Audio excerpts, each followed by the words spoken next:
Stone Cold Steve Austin versus Mr. McMahon is the iconic rivalry that captivated millions of viewers, and in this new series we will dive into the most famous WWE storyline of all time that transformed pro wrestling in a real cultural phenomenon. Remember, in the previous episode, which I highly recommend you to watch, we saw how by several unlikely circumstances the two men finally started their rivalry, which enabled them to beat the rival WCW Federation in the ratings for the first time in almost 2 years, and how the Big Boss was willing to do anything to prevent the Texas Rattlesnake from being the champion of his company.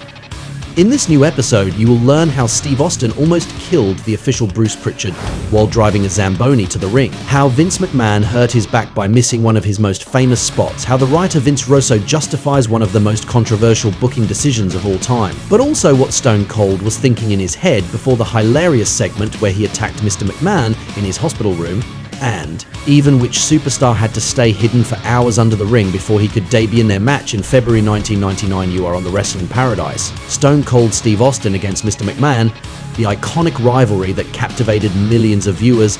Episode 2. Let's go. On June 29th, 1998, while Vince McMahon is happy to give Kane the championship belt, he is brutally interrupted by the sound of breaking glass and the great Stone Cold Steve Austin theme song, which is perfect for him in my opinion. For the record, his music was originally made by Jim Johnston, the WWE music composer at the time. He listened to the song Balls on Parade by the band Rage Against the Machine as an inspiration to create his theme song, and Johnston was the one who came up with the idea of the glass breaking, which was brilliant. Anyway, Austin will succeed in convincing Kane to face him one-on-one in a traditional match the same evening. He used the fact that the day before, at King of the Ring, Kane only won thanks to The Undertaker. He said he had no merit, and that he is once again in his brother's shadow. To the spectators' delight, but to Vince's anger, Stone Cold will therefore have this title shot the same night. It's interesting to note that the previous days, backstage, Austin had to be hospitalized because of a staph infection. But we won't notice it in his performance, which will be as intense as usual, and in the end, only one day after losing his title, he will beat Kane and become champion again, with a huge pop from the crowd. He also takes the chance to stun The Undertaker, who had cost him his title at King of the Ring, which also prepared their upcoming rivalry for SummerSlam.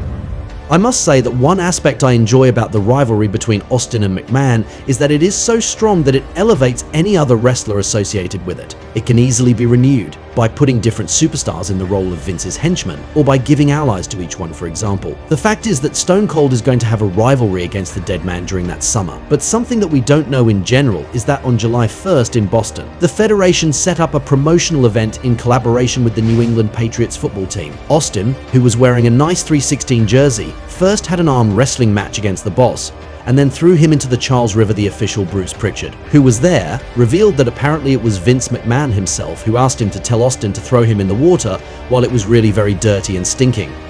This story shows that to offer an entertaining moment to the fans that puts his rival over, Vince had no limit. The big question in the rivalry with Taker was whether he was going to stay a babyface or if he was going to turn heel. Accept Kane's help to win and take the title from Stone Cold, a potential scenario that would have made Mr. McMahon happy.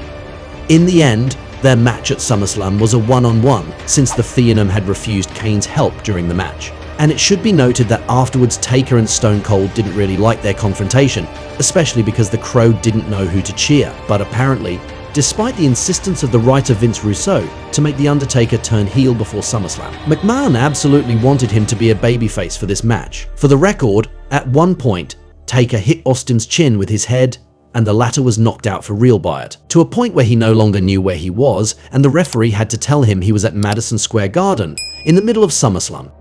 In the end, the Texas Rattlesnake will still manage to win, and after this kind of summer break where we had this clash of the titans between the two most popular wrestlers in the Federation at that moment, Vince McMahon was more determined than ever in kayfabe. He announces he has a master plan, an evil scheme for breakdown, the next pay-per-view, for which he guarantees that Austin will lose his title. And you will see that the following months will be full of twists and turns, so make sure to stay until the end of the video because you will be shocked. While, so far, we had a dynamic where Mr. McMahon hoped for the opponent of Stone Cold to beat him, and was doing everything in his power to make it difficult for the Rattlesnake. This time, we will go even further in the madness in this rivalry. The following weeks will be amazing in September 1998. Vince's idea to prevent once and for all that this vulgar and politically incorrect individual represents his brand is brilliant. First, he will provoke The Undertaker and Kane by saying they no longer scared anyone.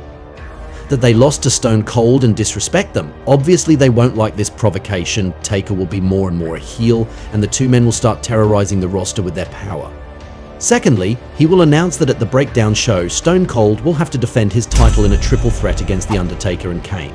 Considering that the latter are now allies, so we can say that it will be more of a 2 against 1. And thirdly, we will learn that in order to win the title, The Undertaker and Kane are both forced to pin Stone Cold, that they are not allowed to pin each other. Can you only imagine how everything is put together for Austin to lose his belt in this situation? It is clear that this is indeed an evil plan, and I find it exciting because we can think that Mr. McMahon has found a scheme that goes even further to screw his nemesis. I wonder how Steve will be able to get away with it, and I am super curious about what will happen. Will Vince's master plan succeed? In any case, just before the Breakdown pay-per-view on September 27th, on the Sunday Night Heat show, we had a great segment in which McMahon found himself locked in a cage with a technician who was actually Stone Cold in disguise. It's another scene that symbolizes all the creativity during the Attitude Era. Look how Austin unleashes on Vince. Watch how he lives his role thoroughly.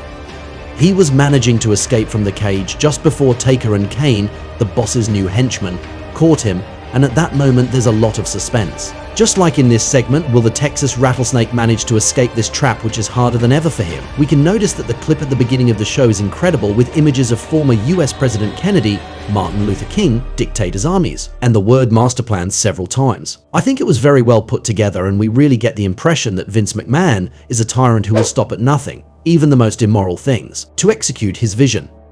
Concerning the match itself, we must realize the situation in which Stone Cold is. He has two powerful giants in front of him who will ally against him and do everything to pin him. Can you imagine a harder situation? And the finish of this exciting configuration is going to be just as original. The Undertaker and Kane will end up catching the Texan at the same time, give him a double chokeslam and a double pinfall. They succeed in pinning their common enemy, but they are each on one side and did it exactly in the same disposition. It is a mind-blowing finish.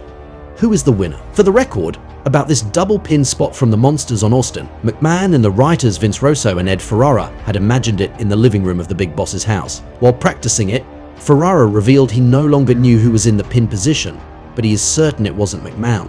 In any case, at this very moment, there's a lot of confusion since, technically, Taker and Kane both won with this double pin. But in the process, the evil tyrant will arrive with the Stooges, Patterson and Briscoe, send the latter to steal the belt to ensure the Rattlesnake doesn't take it, and run away while the Stooges restrain Stone Cold by fighting against him. By the way, about Patterson and Briscoe, we can really admire how good they are in their roles as Vince's lackeys. They are also often important in this rivalry, and Mick Foley said about them that they are not appreciated enough while they were perfect in their role as bums. In the end, Vince McMahon will manage to escape with the belt in his limousine, and while Stone Cold sees him in the distance, Vince gives him a middle finger. That's a thing Austin does a lot, so it is even more symbolic and provocative that Vince is the one who does it, and then he leaves. We have to realize the crazy situation we are in. The villain has won, the title is in Vince's hands, who never wanted Stone Cold to be his poster boy, and we don't know who the champion is. Often in TV shows, cinema or comics, we call this kind of suspense situation that ends an episode and which makes the viewer salivate a cliffhanger. Can you only imagine another pay-per-view that ends with such a strong cliffhanger? Anything is possible. We can go in several directions. What's for sure is that at the end of this breakdown show, we can't wait to see what happens next. On Monday Night Raw, September 28th, 1998, Vince McMahon surely thought Stone Cold wouldn't be a problem anymore when he decided to replace his customized championship belt with a new, more formal one to give it to the new champion. In a special ceremony, he is preparing to name who of The Undertaker or Kane is the new poster boy of his company, but at that moment there's a shock. We see Steve Austin arrive from backstage driving a Zamboni, which is an ice resurfacer in principle. This will be one of the most iconic scenes in wrestling history. The Rattlesnake drives this vehicle wildly to the ring, destroying a projector on the way. Pulling cables and the secrets of this sequence are just as crazy. Initially, it was Vince McMahon who had the idea by saying that Stone Cold could maybe arrive at the ring in a vehicle. Vince Russo told it was only when they arrived in the arena that day and saw a Zamboni that they thought about this scene. Russo says their goal was to offer the fans something they had never seen before, and we can say without a shadow of a doubt that they did, given how this segment made history. What is also mind-blowing is that in his race, Stone Cold clung to electrical cables, and that immediately after. We could hardly hear commentators Jim Ross and Jerry Lawler because of that, and besides, Ross said he talked with a security guard after this show who knew the arena well, and he confided to him he had never heard a louder crowd in his entire career. Where this scene is even more shocking is that Steve Austin almost killed the official Bruce Prichard in his race. Indeed, Prichard tells that at one point, the curtains blinded Steve and he had no idea where he was going. If you look closely, you will see that before Steve arrives in the arena, he goes through the last curtains near which there is a person standing. That was Prichard. He almost got killed by the zamboni because Steve couldn't see anything and almost pushed him into the wall. Fortunately, he just got stuck against the wall and everything turned out fine. Do you realize the madness of this whole scene, with also these secrets? Personally, I think this moment he arrives at the ring, goes on the zamboni and jumps on McMahon is absolutely awesome. It perfectly represents the madness of the Attitude Era. About this sequence, Vince Russo said it painted an image of Austin who was crazy. In the aftermath, Steve is going to be arrested by the police and be put in a car, but we feel that McMahon isn't finished with him at all. What is even more absurd is that, in the same Raw, Vince will blame Taker and Kane, who were supposed to be his henchmen and protect him from the Rattlesnake, for letting him get beat up by the latter. He will therefore refuse to name one of the two-men champion and announces they will have to compete for the title at the next pay-per-view, Judgment Day, so it is vacant for now. They won't like that decision, and, while he was giving them the finger when they were leaving, they will victimize him too, and even destroy his ankle. Once again, I am personally shocked by the unpredictable and chaotic side of all these scenes. What I find extraordinary is that we never have the slightest idea of what is going to happen the following weeks. A succession of iconic scenes will take place, and we could say that it was the golden age of the rivalry between Stone Cold Steve Austin and Mr. McMahon, at least, in terms of mayhem and action. On October 5th, Vince is in the hospital to heal from the injuries he had suffered the previous week. At first, he will be visited by the lunatic Mankind character, one of the three versions of Mick Foley. The latter wants to entertain his boss and make him forget his pain. And it is in this segment that his legendary puppet, Mr. Socko, will appear for the first time. Apparently, it was his colleague Al Snow who proposed this idea to Foley, and it was really hilarious. A little later, Vince will have the unpleasant surprise of discovering that the doctor who came to his hospital room is none other than Stone Cold. He is going to attack him on his bed and hit his head with a bedpan, not holding back at all. It's a scene that is really hilarious, and it shows that the more Vince is going to screw him to get rid of him, the more Stone Cold will make his life miserable. About the secrets of this whole hilarious scene, the boss told that for 30 minutes, Steve was in the hallway while he was taking care of all the production. Vince ended up going to him and asking him what he was doing. Steve told him he was hesitating whether to hit him in the skull with the bedpan or not. He started hitting his head, telling him he thought it wouldn't hurt too much. In any case, it was another iconic scene, and what I particularly appreciate is that we get out of the arena. It's a segment in the outside world. I think that's a creative possibility that deserves to be used more nowadays because it often leads to memorable sequences. And speaking of memorable sequences, the following week, the Rattlesnake will once again torture his nemesis by pouring cement into Vince's Corvette, who reacts to this whole scene with exceptional acting as often. Do you realize that in just a few weeks we had three of the most famous and entertaining segments in wrestling history? A story that shows the spontaneity and authenticity of this time is that to achieve this performance of filling Vince's Corvette with cement, Steve Austin barely had 10 minutes to understand how to handle the whole truck. And obviously he only had one chance to succeed since it was live. Moreover, the official Bruce Prichard told that while preparing the scene, they didn't imagine the windows would explode like they did. It's a segment that had cost about $25,000, and even today they kept this legendary Corvette in the Federation's warehouse.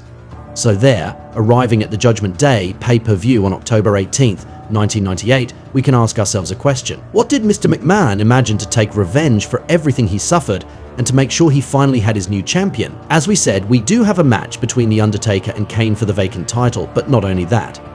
Stone Cold Steve Austin will be the special referee of this match, and he is forced to lift the arm of the new champion at the end of the match. If he doesn't, he will immediately be fired. Once again, this is an incredible situation and the Rattlesnake is facing a real dilemma. Will he referee this match neutrally and designate a winner even if he feels humiliated, or will he do things his own way and get fired? In the end, this match with high stakes will end in a completely unpredictable way. The Undertaker and Paul Bearer will turn against Kane, who will take a chair shot from the dead man Stone Cold, will do a stunner to the latter and finish him off with a chair shot. There, with the two giants on the mat, he counts to 3 and designates himself as the winner of this match. Who could have believed in such a finish? Unfortunately, his acts have consequences. From his seat with reinforced security, Mr. McMahon utters his legendary catchphrase for the first time: "You're fired." And in this unpredictable storyline, the Rattlesnake is fired from the company, but the next day on Raw, he will act crazy again. He will come in Hunter's clothes with weapons, take the big boss hostage by terrorizing him, even going so far as to force him to make pig noises. The whole thing will end with yet another iconic moment where Stone Cold pretends to shoot him with a gun in the ring, but in reality it's just a toy with a small flag on which it says Bang 316. At that moment, in his fear, Mr. McMahon is going to pee himself, which was also an idea from Vince. We will learn that Vince's son, Shane McMahon, is apparently on the side of Stone Cold since he signed him to a 5-year contract. So the boss is far from being rid of the Rattlesnake. In my eyes, all these weeks were great in terms of twists and turns and creativity, and we really felt this idea of going one step further every week. The one who was one of the men behind the writing of all these shows, Vince Russo, said something that sums up everything. He said the mindset at the time was that today's show had to be better than last week's edition. In fact, at that time, all the spectators wanted to see what was going to happen, and especially what Stone Cold would imagine this time to make his boss miserable. As the Rattlesnake himself said, there was no long-term plan of where they wanted to go, they just wanted to go higher and higher and keep that momentum. And this mentality will pay off throughout this great period of madness. In the ratings war against the rival WCW company, Raw will reach 5.5 million viewers on November 16th, and regularly exceed 5 million, little by little distancing their competitor. They captivated the casual fans with this rivalry between McMahon and Austin, which has lasted for months, but which has never ceased to be interesting. It was a successful period for the Federation when all the arenas were sold out, and Stone Cold clearly became the biggest star of the company since Hulk Hogan in the 80s. About this, Mick Foley tells that when the popularity of Stone Cold exploded, a lot of guys were wondering what aspect they could do the same as him and use for their own character. He was the guy that everyone, including wrestlers, wanted to look like. The mainstream media all wanted him, but yet, in the final months of 1998, the Texas Rattlesnake almost walked away from wrestling. Indeed, Vince Russo says that it was a time when Austin wanted to do movies in Hollywood and try his luck as an actor, also because he wanted to relieve his body that was suffering. Let's not forget he had his neck broken a year before, and that a few months earlier he also had other health concerns. After learning of this in a phone conversation with Austin in the middle of the night, Vince McMahon was very worried and set up a crisis meeting with his staff since he didn't want to lose his golden goose. In the end, everything will work out, and Stone Cold will still have the opportunity to star in seasons 4 and 5 of the detective TV show Nash Bridges. Anyway, now that he was sure of keeping his job, at least for the moment, Stone Cold could look forward to the next opportunity to reclaim this title that Mr. McMahon stole from him.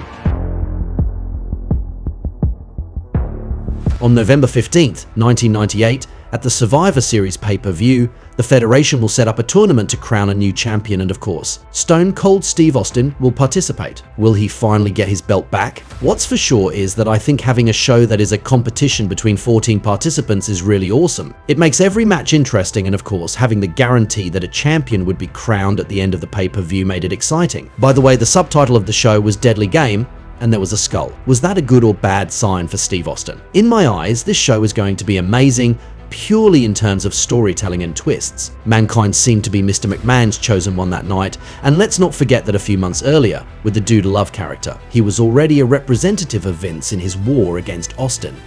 He even adopted a more corporate look for the occasion, and McMahon will make the tournament as easy as possible for him. Stone Cold, on the other hand, will first have a match that he will win against the Big Boss Man. They were supposed to have a rivalry together at that time, given that the Big Boss Man just made his return to the Federation. But it was cancelled because apparently he wasn't in his best shape physically. Anyway, the Rattlesnake will win the match, but he will be weakened by Big Boss Man, who will attack him with a stick. Then, he finds himself facing Vince's darling Mankind, and then Mr. McMahon will do everything to make the Rattlesnake lose. First, he will taunt the referee Mike Chioda, just as Austin was about to win. Then the new referee, Shane McMahon, who seemed to be on Steve's side, will only count to 2 while his victory seemed imminent, give him the finger and turn against him. Gerald Briscoe will give a chair shot, and Mankind will end up winning and qualifying for the final. Will Mankind then go through with this new evil plan of his boss? Not at all. In the final, he will be the victim of a screwjob, which is exactly the same as at Survivor Series a year before in Montreal with Bret Hart, while he is also undergoing a sharpshooter. Vince orders to ring the bell and give the belt to his opponent, the new champion. The Rock the latter was in the tournament, and at the moment when he celebrated his final victory with Vince and Shane, many spectators were shocked.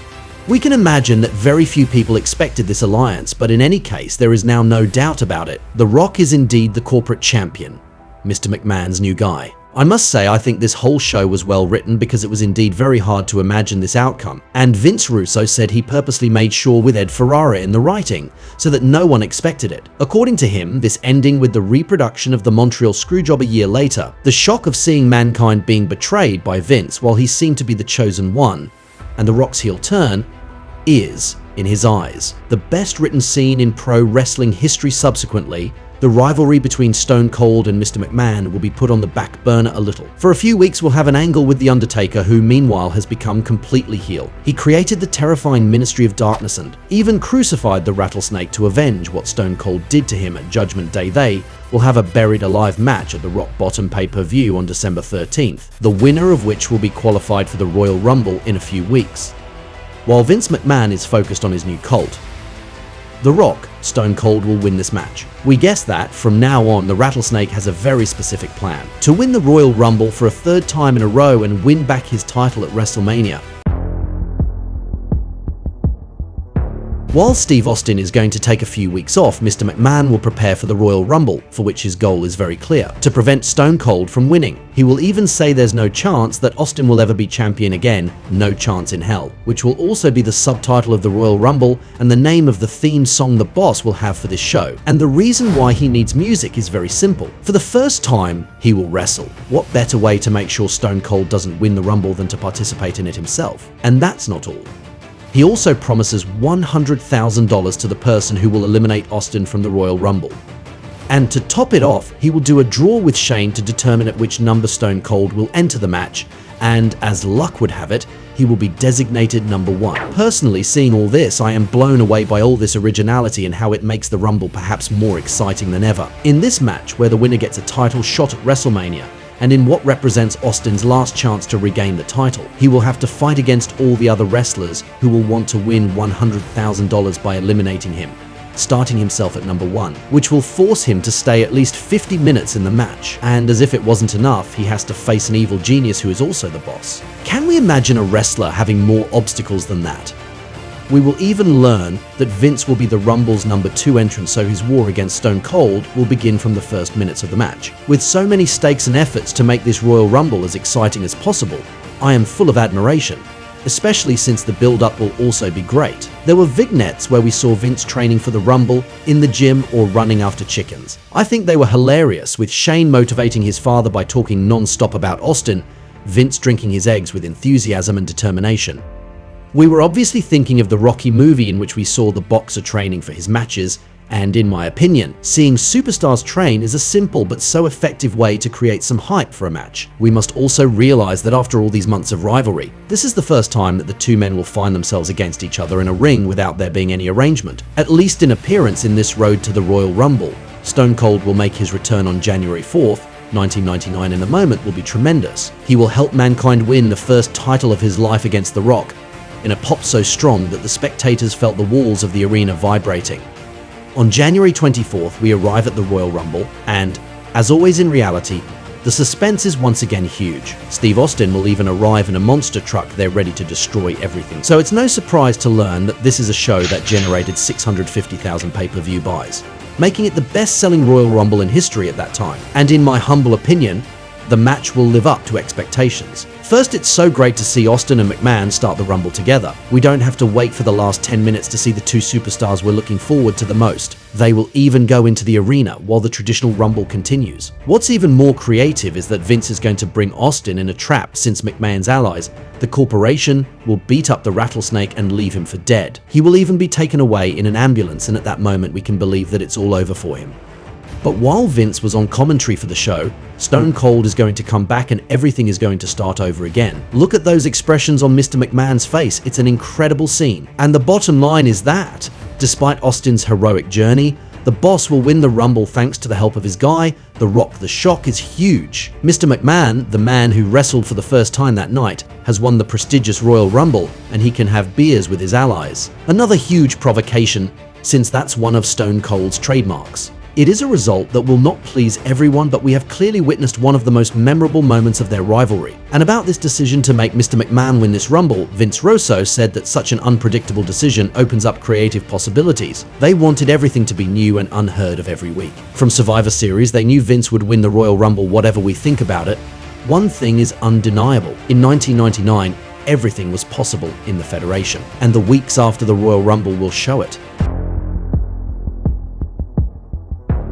Now that Vince McMahon has won the Royal Rumble, we can imagine that Stone Cold is definitely ejected from the title race and that the boss had the last word in their war. But a new twist will call everything into question. Mr. McMahon will announce that he is giving up his Rumble winner privileges since he doesn't want to face his champion, The Rock, and at that moment, without realizing it, he made a mistake. Commissioner Shawn Michaels, with Stone Cold, who went to visit him, will say that if he gives up his Rumble winner privileges, then they automatically go to the finalist, namely Steve Austin. And the Rattlesnake is doing some kind of favor to Vince. He wants to face him one-on-one at the next pay-per-view, St. Valentine's Day Massacre.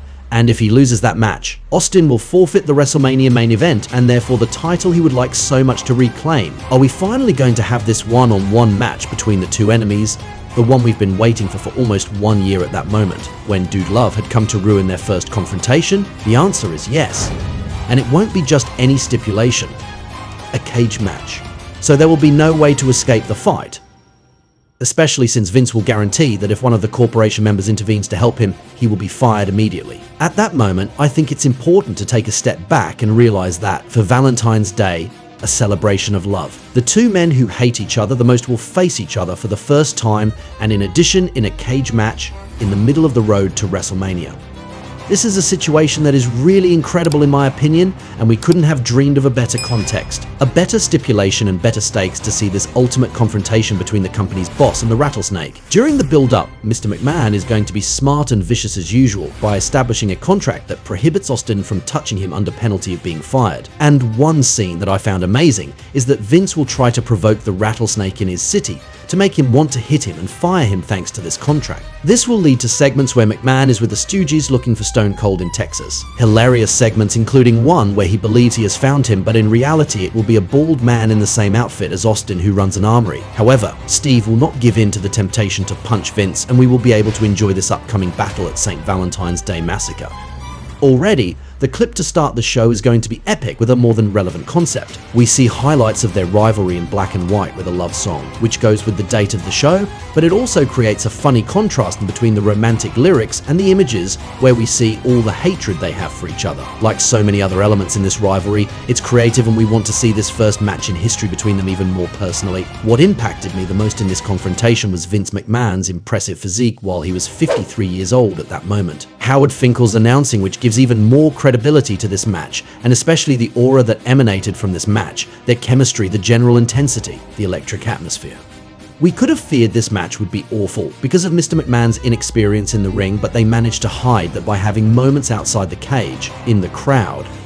We must also say that the story is already so strong, there is such a history between them that the technical aspect is completely secondary. The match will still be captivating. What shocked me the most, and what is perhaps the iconic moment of this match, is this fall from the top of the cage on the commentator's table. An impressive bump that lets us imagine his tremendous pain. About this spot, the boss said he didn't think it would hurt so much. Behind the scenes, the other wrestlers respected Vince for taking this bump, while as a boss he certainly didn't have to inflict such pain on himself. And besides, Mr. McMahon didn't land on the exact spot where he was supposed to land, and that led to him having a completely blue butt after the match. It was so bad that his wife Linda forced him to go see a doctor while he didn't want to. Vince Russo told about this scene that after the match, at the end of the show, Vince McMahon brought in Richie Posner, the props man. He told him there was a problem with the way the table was set up, but Richie kept telling him that everything was set up perfectly, and that he was the one who botched his bump, which made Vince very angry. What was also great about this match is that at several moments Stone Cold could have exited the cage and won by leaving his rival in agony, but he went back every time wanting to make him suffer even more, and also reacting to the middle fingers that Vince kept doing to him despite the pain. In the end, there will be a new surprise. A giant appears from inside the ring as if he were rising to the surface to make his debut, the Big Show. For the record, the Colossus, who was at WCW before, had to wait hours hiding under the ring to prepare for this moment and not be seen by the spectators. They apparently left him a mattress and food. which is crazy to imagine. The Big Show will attack Stone Cold, but it will lead to a pretty amazing finish in which he throws the Rattlesnake against the cage, which opens and enables him to get out and win. In a way, Big Show made his boss lose while he is supposed to be his ally. Backstage, Bruce Prichard told Vince it was better to wait and rather make the Giant debut after WrestleMania with a violent attack on Stone Cold. But Vince thought the debut that finally took place was more impactful and thought that everyone would forget that he made him lose. It should also be noted that by realizing himself how painful this cage model was, the boss decided it should no longer be used and that steel cages had to be safer, which obviously pleased the wrestlers.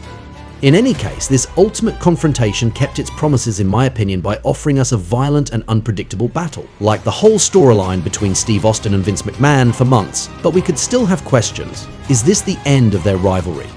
Will Stone Cold be able to win back his title at WrestleMania and have a real reign without being disturbed by his rival? What role will Big Show have next? Has Mr. McMahon, who is not one to admit defeat, said his last word? You will know more in the next episode. In the next episode, you will discover how the Federation managed to take this rivalry even further and completely renew it in one of the most controversial wrestling scenes of all time. The very surprising person who was supposed to be the leader of the corporate ministry initially, and even how Stone Cold became the CEO of the company in a mind-blowing twist in any case.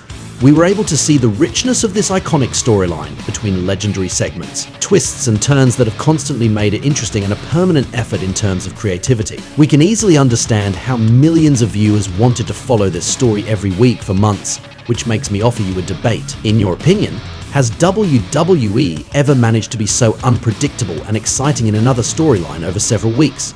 Tell us what you think in the comments. It will be a pleasure to share our opinions together.